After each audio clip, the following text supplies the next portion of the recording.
दोस्तों, करीब 10 दिन पहले 20 अक्टूबर को उच्चतम न्यायालय ने एक वर्डिक्ट दी थी और कहा था complete eradication of manual scavenging, यानी शारीरिक रूप से जो सफाई करते हैं नालों का, सीवर का, अंदर में जाके मैनहोल में जाकर उसका पूर्णतः खात्मा।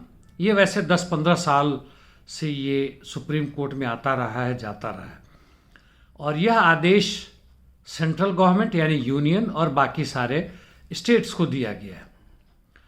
साथ साथ उन्होंने और भी कई इंस्ट्रक्शन दिए, कुल मिलाकर 14 दिए, जिसमें एक यह था कि जो मर जाए उसके अंदर उसका मुआवजा जो है उसके परिवार को कम से कम 30 लाख रुपए होने चाहिए।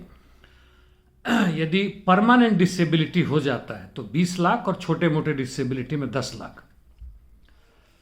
उन्होंने 2 बेंच की जजमेंट में कहा, जिसमें अंबेडकर को उन्होंने उद्धृत किया, बोला hours is a battle not for wealth और पावर, यानी हमारा संघर्ष जो है, हमारा युद्ध जो है वह संपत्ति और सत्ता के लिए नहीं है। यह अंबेडकर ने कहा। यह संघर्ष है स्वतंत्रता के लिए, यह संघर्ष है मानवीय गुणों को वापस बहाली के लिए। और साथ साथ उन्होंने यह भी कहा कि संवैधानिक तरीके से बराबरी, स्वतंत्रता और मुक्ति की बातें जो संविधान में हमारे संविधान के निर्माताओं ने कहा है उसकी पूर्ति की जा सकती है। मैंने इस पे पहले भी वीडियो बनाए थे, काफ़ी पहले, याद नहीं कब, यदि ढूंढेंगे तो मिल जाएगा।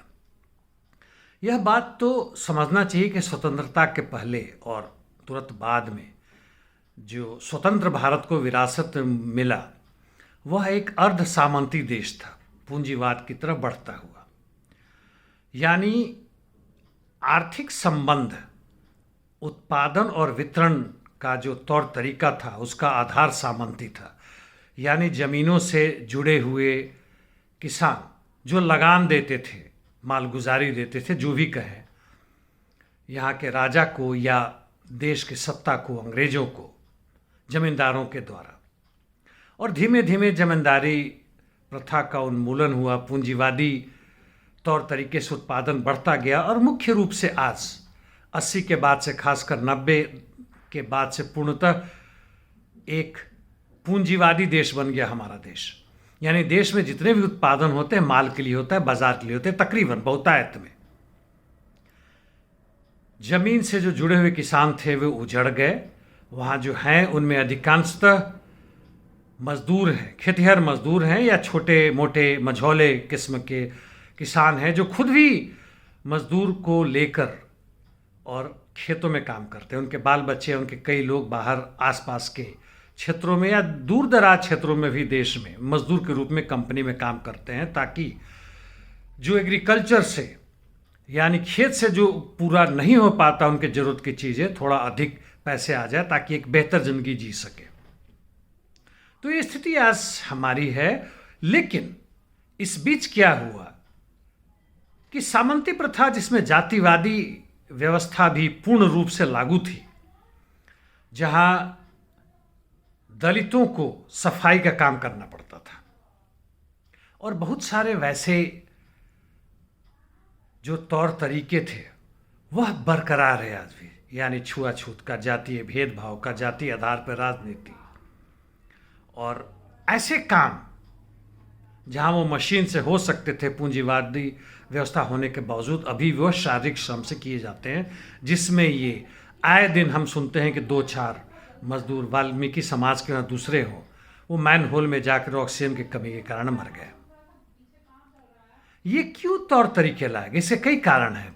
प्रथम तो यह है कि पूंजीवादी व्यवस्था या पूंजीवाद के जो चाकर हैं, राजनीतिक दल, चाहे सत्ता में हो या विपक्ष में हो, जो कल विपक्ष में आज सत्ता में है, और इसका उल्टा भी होता रहता है, और पूरे का पूरे राज्य सत्ता, जिसमें न्यायालय, पुलिस, प्रशासन सारे हैं, सेना वगैरह वगैरह, वह पुराने तौर तरीके को बरकरार रखते हैं, उनकी मदद करते हैं। जो पहले सत्ता में थे उनकी चाकरी करते थे, आज की सत्ता में उनकी चाकरी करते हैं। आज बड़े बड़े पूंजीपति हैं और कुछ खास हैं जो पूरे देश की बागडोर संभाले हुए अपने राजनीतिक सलाहकारों और चमचों के साथ के माध्यम से। तो पहला कारण यह है कि इसमें आसानी होती है सामंती व्यवस्था के जो चाल चलन थे, परिचलन थे, जाति व्यवस्था, धार्मिक उन्माद, बल्कि उनको बढ़ाया गया है, पूरी तरह बढ़ाया गया। इसका मतलब नहीं कि हम सामंती प्रथा की तरफ वापस जा रहे हैं, पूर्णतः पूंजीवादी है, साम्राज्यवादी सत्ताओं से मिला हुआ। उत्पादन के सारे तौर तरीके वही हैं जो पूंजीवाद का होता है। यानी हम लोग मजदूर हैं, हमारे पास उत्पादन के कोई साधन नहीं है, चाहे जमीन हो या इंस्ट्रूमेंट हो, औजार हो, फैक्ट्री हो, कुछ भी हमारे पास नहीं है। हम अपनी मजदूरी यानी श्रम शक्ति बेचते हैं और बदले में जो मिलता है उसे खा के जिंदा रहते हैं। दूसरा कारण इस पुराने तौर तरीकों को जारी रखने का फायदा है कि हम बटे हुए हैं धर्म में, जाति में, क्षेत्र में, व्यक्तिवाद पे, देशवाद पे, और हम कभी भी मजदूर वर्ग की एकता को सही तरीके से शामिल कर एक सही संघर्ष नहीं खड़ा कर सके। हुए हैं, पास्ट में हुए हैं, पहले हुए हैं, लेकिन छोटे मोटे, पूरे देश में उस व्यापक रूप में ना हो सका जहां सत्ता हम खुद हस्तगत कर सके। और इसमें ये जो ऐसे ऐसे वर्डिक्ट आते हैं, न्यायालय का हो, प्रशासन का हो, राजनीतिक दलों का हो, कोई खास अंतर नहीं पड़ता। हो सकता है इस तरीके का उन्मूलन हो जाए, दूसरे तरीके से शोषण हमारा जारी है। आखिर क्यों इसको बरकरार रखा गया? आपको शायद याद हो, ढूंढिएगा भी, कि सरकारी नौकरी का खात्मा कर प्राइवेट हाथ में देना, कॉन्ट्रैक्ट लेबर लाना, यह यूपी में पहली बार हुआ था जब मायावती उस समय की मुख्यमंत्री थी। फिर फैलता गया, गुजरात में पूरे रूप से फैला। बिहार में मानव बल है जो इलेक्ट्रिसिटी के पोल वगैरह पे काम करते हैं। गुजरात में जितने भी ये मैनहोल या अनऑर्गेनाइज सेक्टर के हैं या ऑर्गेनाइज सेक्टर के लिए काम करते हैं लेकिन कॉन्ट्रैक्ट के थ्रू करते हैं, दिल्ली में वही हालत है। दिल्ली सरकार में आम आदमी पार्टी के आने से कोई खास नहीं हुआ है, बदलाव नहीं हुआ है, और पूरे केंद्र में यह सबको मालूम है। और ये सस्ते दर पे होते हैं, 10-12 हज़ार रुपये प्रति माह पे। ना इनको छुट्टी मिलती है, ना इनके बीमार पड़ने पर दवा का इंतजाम होता है, ना इनके बच्चों की शिक्षा की कोई बात होती है, कुछ भी नहीं।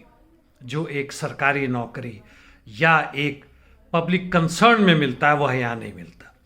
यानी सरकार को अपने चलाने के लिए जो टैक्स लेना पड़ता है उसमें भारी राहत मिलती है। यानी पूंजीपतियों से टैक्स पहले 35% लेते थे, कांग्रेस के ज़माने में आकर तकरीबन 30 हो गया, अभी 25 है, 20 से भी शायद कम होने वाला है, और 25 लाख करोड़ तो माफ़ हो गया। आपने कुछ दिन पहले ये खबर में सुनी होगी। यानी सारी की सारी देश की जिम्मेवारी, जीडीपी बढ़ाने की जिम्मेवारी, बेरोजगार होकर, कम वेतन पर जिंदा रह के, शिक्षा, स्वास्थ्य व्यवस्था को त्याग कर वो हमारी बनती है। और पूंजीपति वर्ग का जिम्मेदारी बनता है कि हमें लूट कर अपनी जेब को बड़ा करें और देश का गौरव ऊंचा करें। और यही है हमारा संविधान, यही है हमारे न्याय व्यवस्था, यही है हमारे राज्य सत्ता, जिसका मीडिया भी एक अंग है। धन्यवाद दोस्तों।